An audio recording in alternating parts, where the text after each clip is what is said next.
तस् भगवतो अरहतो सम्मा संबुद्धस्स। नमो तस् भगवतो अरहतो सम्मा संबुद्धस्स। नमो तस् भगवतो अरहतो सम्मा संबुद्धस्स। अखिल विश्वाला शांतीचा मार्ग दाखवणारे महाकारुणिक तथागत सम्यक संबुद्ध यांना अभिवादन करतो, वंदन करतो। भारताचे उद्धार करते परमपूज्य डॉक्टर बाबासाहेब आंबेडकर यांना सुद्धा मी वंदन करतो। ज्या आचार्यांनी मला बौद्ध भिक्खूची उपसंपदा दिली त्या आचार्यांनाही मी वंदन करतो। जो भिक्षू संघ खऱ्या अर्थाने या भारतात बाबासाहेबांच्या विचारांना अनुसरून बौद्ध धम्माचा प्रचार आणि प्रसार करीत आहे अशा त्या संघासही मी वंदन करतो।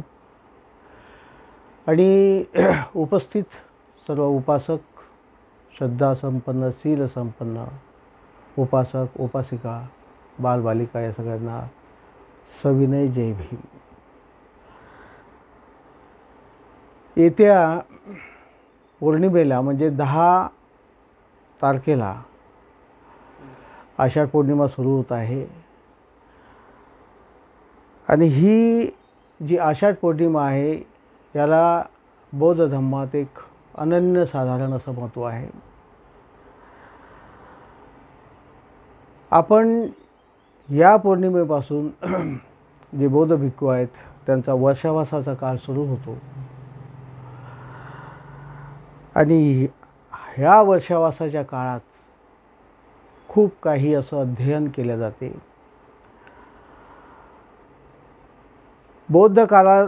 बौद्धकालीन जो समय होता, जो तो काळ होता, त्या काळात तथागत बुद्धांच्या आदेशाप्रमाणे भिक्खू कुठेतरी एखाद्या विहारात 3 महिन्याचा वर्षावास करीत असत। वर्षावास म्हणजे वर्षावासाच्या काळात म्हणजे वर्षा ऋतूत वास करणं, निवास करणं म्हणजे वर्षावास। त्याला कारणही असं होतं की त्या काळी बरेच भिक्षू अनुयायी तथागतांच्या सोबत असायचे आणि या काळात नुकतीच पेरणी झालेली असायची आणि पेरणी झाल्यामुळं एक तर ज्या मार्गाने हा संघ चालायचा तर त्या पिकांची नासधूस व्हायची एक कारण। दुसरी कारण परिवर्ज्या धारण केल्याच्या नंतर म्हणजे सामनेर बनल्यानंतर ज्याची जशी बुद्धी आहे त्या हिशोबाने त्याला त्याची उपसंपदा व्हायची। म्हणजे काही सामनेर 25-25 वर्ष बौद्ध धम्म समजायला त्यांना लागत असे आणि जेव्हा संपूर्णपणे त्यांना बौद्ध धम्माचं ज्ञान तथागताकडून मिळे अशा लोकांची नंतर उपसंपदा होईल। आणि जर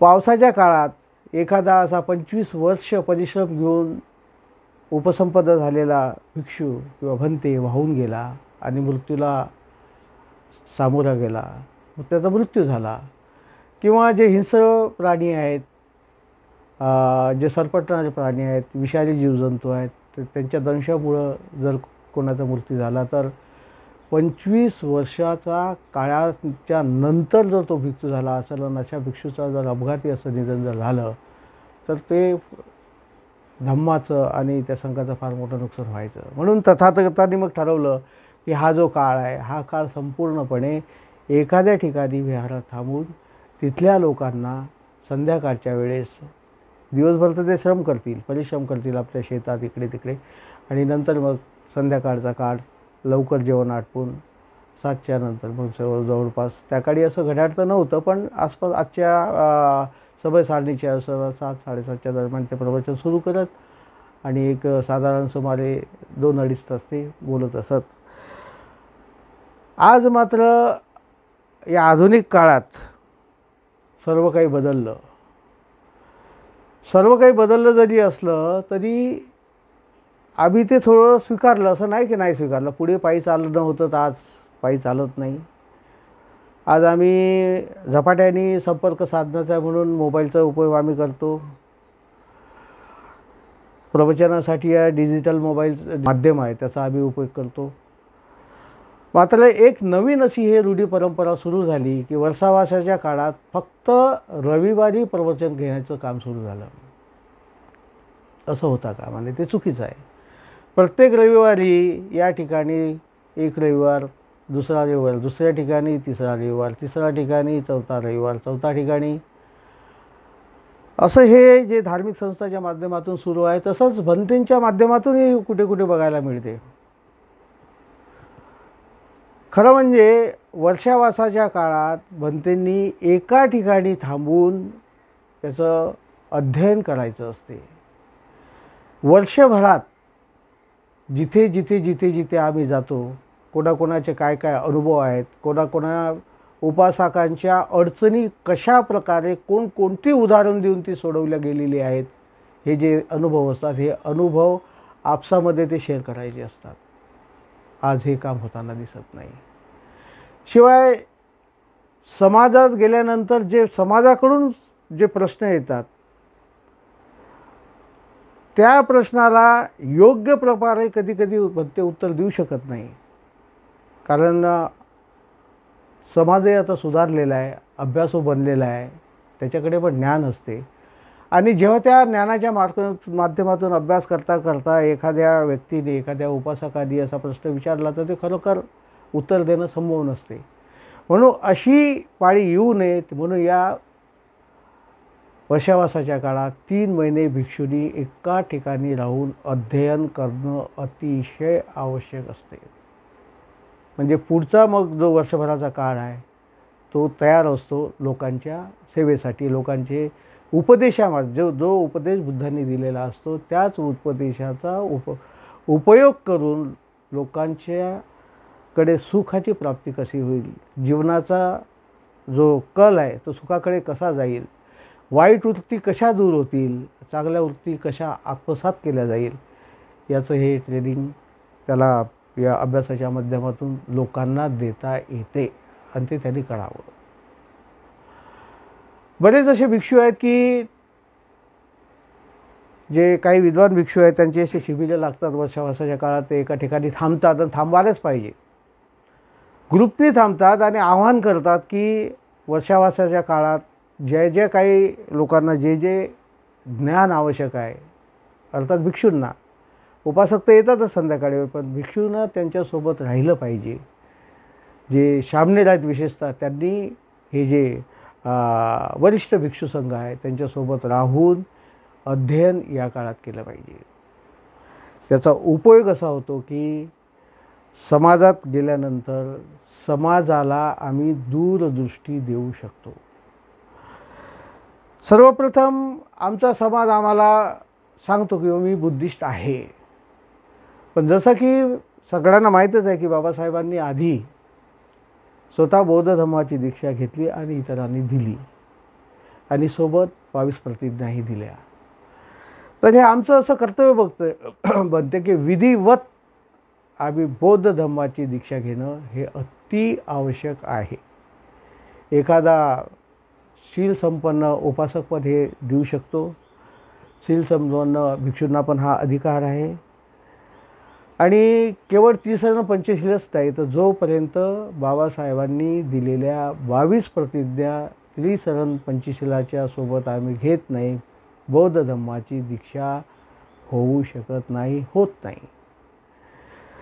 ह्या ज्या 22 प्रतिज्ञा आहेत ह्या समजणं अतिशय सोपं आहे, कठीण याच्यात काहीच नाही. फक्त एवढंच आहे की मनापासून ते जर केलं आणि ते जर स्वीकारलं, ते जर समजणं अतिशय महत्त्वाचं आहे. सगळ्याच गोष्टी सगळ्यांना समजत नाही किंवा सगळ्याच गोष्टी सगळ्याच भंतेंना समजावून सांगतासुद्धा येत नाही. ती पण एक टेक्निक आहे. त्या टेक्निकच्या हिशोबात आणि ही टेक्निक जेव्हा भिक्षू समाजात जातो, समाजात जे पीडित असतात, जे त्रस्त असतात, अशा लोकांकडे जाऊन तो त्यांना भेटतो, त्यांची दिनचर्या विचारतो, त्या हिशोबाने तो उपदेश करतो. तो उपदेश समोरच्याला पटला तर तो उपदेश स्वीकारतो, त्या हिशोबानं आपलं आयुष्य जगण्याचा प्रयत्न करतो आणि तो सुखी होतो. आणि त्यासाठी या सगळ्या गोष्टीसाठी वर्षावासाचा 3 महिन्याचा जो निवास आहे हा वरिष्ठ भिक्षूंच्या अधिपत्याखाली आम्ही तो शिकायचा असते, ग्रहण करायचं असते. विद्या संपादन करण्याचं हे अतिरिक्त जे ज्ञान आहे, कारण बौद्ध धर्माचं ज्ञान अतिशय अथांग आहे. जितकं शिकत जाऊ तितकं कमीच आहे. म्हणून शेवटपर्यंत जोपर्यंत जीवात जीव असतो तोपर्यंत प्रत्येकाने हे शिकायला पाहिजे. आणि भंतेंनी हे काम करायलाच पाहिजे की कोणत्याही विहारात वास्तव्य करायला पाहिजे, वरिष्ठ भिक्षूंच्या सोबत राहायला पाहिजे, त्यांच्याकडून आचरणाचं कुठे काही चुकत असेल तर ते सांगू शकतात, समजवू शकतात आणि त्याची क्षमायाचना पण केल्या जाते जर काही कुठे चुकलं तर. पण हे आजकाल होताना दिसत नाही. इवन असंही दिसून येते की वर्षावासाच्या काळात नुसतं फिरत राहिणं आणि वर्षावासात आहे म्हणून केवळ आणि केवळ दान गोळा करण्याचे हे कार्यक्रम केले जातात, ते अतिशय चुकीचं आहे. जो खरा भिक्षू असतो, भिक्षू कधीही कोणाला काहीही मागत नाही. जो उपासक वर्ग देईल त्याचाच तो स्वीकार करतो. उदाहरणार्थ, जर त्याला भोजनदाराला कोणी बोलवलं नाही तर भिक्षूनी भिक्षापात्र घ्यायचं, भिक्षाटन करायचं आणि आपल्या भोजनाचा बंदोबस्त करायचा. पण असं होत नाही. आज आम्ही दोष उपासकालाच देतो. बाबासाहेबांनी बुद्ध आणि धम्म याच्यात म्हटलेलं आहे की भिक्षूंनी जरी आपल्या स्वतःच्या घराचा भिक्षू बनला म्हणजे त्याला आता घर नाही आहे, पण भिक्षू बनायच्या आधी जरी भिक्षूंनी गृहत्याग केलेला असला तरी तो या संसाराचा त्याग करत नाही, तो या संसारातच असतो.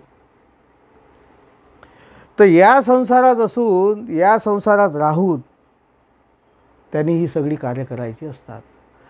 मग भिक्षूंनी संसारात राहून या इहलोकात राहून जर कार्य करायचं आहे तर मग त्यांनी घर का सोडलं? घरी राहूनही तो कार्य करू शकतो, पण घरी राहून कार्य करणं अशक्य होते. का? की बाबासाहेबांच्या म्हणण्याप्रमाणे जो समाज, की जो व्यक्ती किंवा जे कुटुंब स्वतःची सहायता स्वतः करू शकत नाही, अज्ञानाच्यामुळे ती पीडित झालेली असते, दुःखीत असते, त्यांना सुखाची प्राप्ती व्हावी, त्यांचं जीवन सुखकर व्हावं यासाठी भिक्षूंनी त्यांच्या भेट घेऊन त्यांचा उपदेशाच्या माध्यमातून त्यांचे दुःख दूर करण्याचा प्रयत्न करायचा असतो. आणि हे कार्य तो तेव्हाच करू शकतो की जेव्हा हे कार्य करत असताना त्याला त्याच्या घरच्या लोकांचा अडथळा येऊ नये.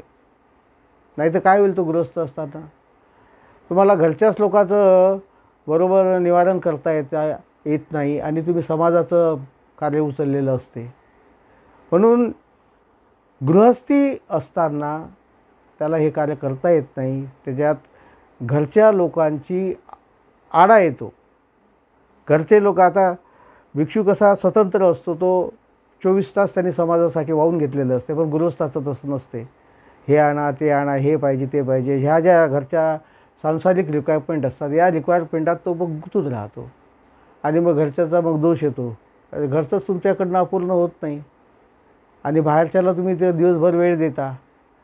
आणि असं हे होऊ नये, म्हणजे घर आपलं दुःखी होऊ नये म्हणून त्यांनी काय केलेलं असते, घरच्या लोकांच्या परवानगीने त्यांनी गृहत्याग केलेला असतो आणि घरचे लोकही नंतर त्याच्या घरचे राहत नाही. आज आम्ही म्हणतो की लोक प्रश्न विचारतात की भंतेजी तुम्हाला मुलं बाळं किती आहेत? आता खरं म्हणजे हा प्रश्नच चुकीचा. जो एकदा भंते झाला की त्याला मुलं बाळ नसते, त्याचा जो हा इहलोक आहे, हा जो संसार आहे, समस्त जे लोक आहेत, जे उपासक वर्ग आहे, हेच त्यांची आता मुलं बाळं आईबाप आहेत. याच्या व्यतिरिक्त त्याला आईबाप मुलं बाळं नसतात. पण हे अज्ञानाच्या पोटी उपासक प्रश्न असा विचारता की भंतेजी, तुम्हाला किती मुलं आहेत, तुमची बायको अजून जिवंत आहे का? तर हे प्रश्न जे आहेत त्यांना माहीतच नाही की भंते काय, आणि मग त्यामुळे ते विचारले जातात. आणि भंते सर्रास आपले उत्तरं देतात की मला 2 मुलं आहेत. अरे भंते आहेत, आता मुलं कुठून आली? आता माझंच उदाहरण द्यायचं झालं की जे पूर्वाश्रमीचे मुलगा मुलगी आहे त्यांना जर काही अडचण आली तर ते बोलावतात, जेवण आदरानं बोलतात, भंतेजी. ते भंते म्हणतात, भंतेजी आम्हाला वेळ द्या भोजनदानासाठी, एखादा दिवस आमच्यासाठी राखून ठेवा. मग भोजनदान झाल्यावर मग आम्ही त्यांना विचारतो, काही अडीअडचणी असलं तर सांगा, कारण त्याशिवाय ते बोलवतच नाही. काही अडचण असेल, काही विचारायचं असेल, त्यामुळेच त्यांना ते बोलावले जाते. आणि मग त्यांना ते त्यांचं समाधानकारक उत्तर दिल्या जाते आणि त्यामुळे ते पुढेच त्यांचं ते दिनक्रम चालू होतात, सुखी होतात. तर हे ज्ञानप्राप्ती करणं, ज्ञान तर असते, पण ज्ञानात जास्तीत जास्त भर पडावा म्हणून या 3 वर्षात कोणी विपश्यनासाठी 3-3 महिन्याच्या विपश्यनेला बसतात एकाच ठिकाणी. थायलंडचं उदाहरण फार छान आहे. थायलंडमध्ये अशी जंगलात अशी व्यवस्था केलेली असते की भंते तिथे जातात, त्याला सगळंच पुरवलं जातं जाग्यावर. 3 महिने ते तिथून हालत नाही, साधनेचा पुरेपूर त्यांना लाभ घेता येते. आणि तसे आवश्यक तसे सुखाचे तरंग त्या ठिकाणी प्राप्त होतात. ज्यांना असं बौद्धिक ज्ञान हासिल करायचं असते तर अभ्यासाचा काळ जो आहे, हा अभ्यासाचा काळसुद्धा हा वर्षावासाचा काळ आहे. कारण हाच काळ एक असा आहे की पावसात कुठे भंतेने जाऊ नये, एका ठिकाणी वास्तव्यात असावं, आपसात इतर भंतेशी चर्चा करावी. जो अज्ञान आहे त्याला ज्ञानी करावं. त्याला ज्ञानी यासाठी करावं की जेव्हा तोही समाजात जाईल तर तो लोकांना ज्ञान वाटेल आणि त्या हिशोबानं सर्व समाज असा सुखी होईल. पण हे कार्य होत नाही, पाहिजे तशा प्रमाणात केलं जात नाही. आणि दुसरं, मी माझ्या अनुभवावरून सांगतो, मला माहीत नाही मी खरं बोलतो की चुकीचं बोलतो, पण एक गोष्ट माहीत आहे माझ्या जे निदर्शनात आलेली ती आहे की आमचा समाज हा एक अशा प्रकारचा समाज तयार झालेला आहे की जो चुकीच्या गोष्टीचं समर्थन करतो. चूक असली तरी तो त्याला विरोध करायला पाहिजे, चुकीच्या गोष्टी थांबवायला पाहिजे. मात्र सर्वच, कोणी बुद्धिमान आहे, कोणी अडाण्यांनी समजा चुकीच्या गोष्टीचं समर्थन केलेलं चालेल, पण आमचे मोठमोठे विद्वान जे आहेत, हे विद्वानसुद्धा चुकीच्या गोष्टीचं समर्थन करताना दिसत आहेत. विशेष अशी गोष्ट आहे की बाबासाहेबांमुळे आज आम्ही सुख प्राप्त केलेलं आहे. आमची अवस्था काय होती घटनेच्या पूर्वी, थोडक्यात सांगायचं म्हणजे जी अनैतिक व्यवस्था त्या काळात होती, बाबासाहेबांनी घटनेच्या माध्यमातून या अनैतिक व्यवस्थेला नैतिक व्यवस्थेमध्ये परिवर्तित केलं. आणि त्याच्या 6 वर्षानंतर ही नैतिक व्यवस्था ही जशीच्या तशी टिकून राहण्यासाठी म्हणून बौद्ध धम्मच दिला. बौद्ध धम्म का? की बौद्ध धम्मातच केवळ नैतिकता आहे, इतर कुठेही नैतिकता सापडत नाही. मात्र बौद्ध धर्मात नैतिकता आहे. आणि ही नैतिकता, आम्हाला तर नैतिकता आणि अनैतिकता याचा फरक माहीतच नव्हता. हा योग्य रीतीने कळावा म्हणून बाबासाहेबांनी नैतिकता लोकांना समजावी, नैतिकतेनं लोकांना वागावी म्हणून बौद्ध धम्म दिला. पण बौद्ध धम्माची नैतिकता आम्ही समजू शकलो नाही.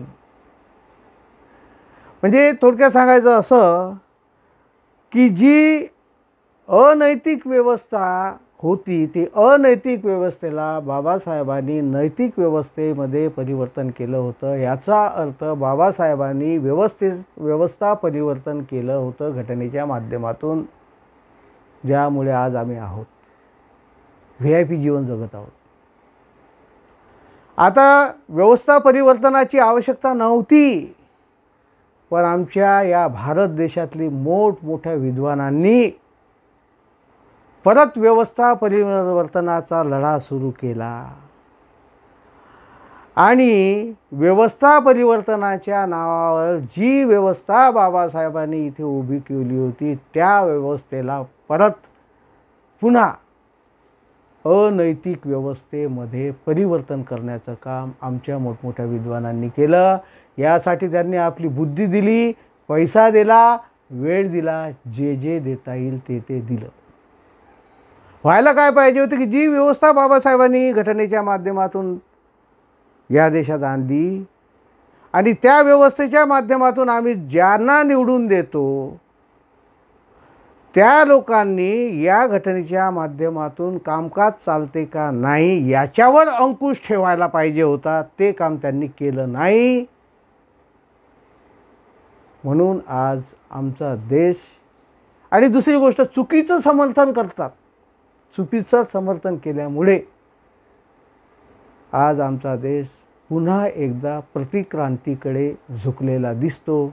याला जबाबदार आमचा काय म्हणतात त्याला बुद्धिजीवी वर्ग आहे की ज्याने हे व्यवस्था परिवर्तन जे बाबासाहेबांनी केलं होतं ते त्याला थोपवून ठेवता आलं नाही। नैतिकता त्याला समजली नाही, कारण की त्यांनी बौद्ध धम्म स्वीकारलाच नाही। म्हणायला तो बौद्ध असला तरी बौद्ध धम्माचं आचरण त्याला करता आलं नाही। त्याला कारण आमचा संघही आहे की संघानं सुद्धा यासाठी जिथे जिथे आवश्यक आहे तिथे तिथे जाऊन त्यांना समजवण्यात आलं नाही। बौद्ध धम्म अतिशय समजणं सोपं आहे, एकदा का तो समजला तर आचरणात करण्यात सुद्धा अतिशय समजदार, अतिशय सोपं आहे। 5 शीलं जर म्हटलं आपण, कोणतं मोठं उद्देश आहे बौद्ध धर्माचं? 5 शीलं। केवळ 5 शीलाचं जर पालन कोणी केलं तर त्याचा संसार हा सुखाचा होऊ शकतो आणि होते। आणि 22 प्रतिज्ञांमधून जे काही गोष्टी आहेत, अष्टांगिक मार्ग आहे, 10 पारमिता आहेत, याबद्दलही थोडंसं आम्ही समजावून सांगितलं भिक्षू लोकांनी उपासकांमध्ये, तर उपासक ते आत्मसात करतील। आणि यासाठी आमच्याकडे आधी ते ज्ञान असायला पाहिजे, भिक्षूकडे ते ज्ञान असायला पाहिजे। म्हणून हा वत्सावासाचा काळ त्यांच्यासाठी अतिशय महत्त्वाचा असा हा काळ असतो, त्याचा त्यांनी उपयोग करायला पाहिजे आणि लोकांमध्ये जाऊन ते लोकांना ते सांगितलं पाहिजे। सब्बे सत्ता सुखी होंतु, सब्बे सत्ता सुखी होंतु, सब्बे सत्ता सुखी। जय भीम। आपलं कर्जत न्यूज चॅनलला लाईक, शेअर आणि सबस्क्राईब करायला विसरू नका।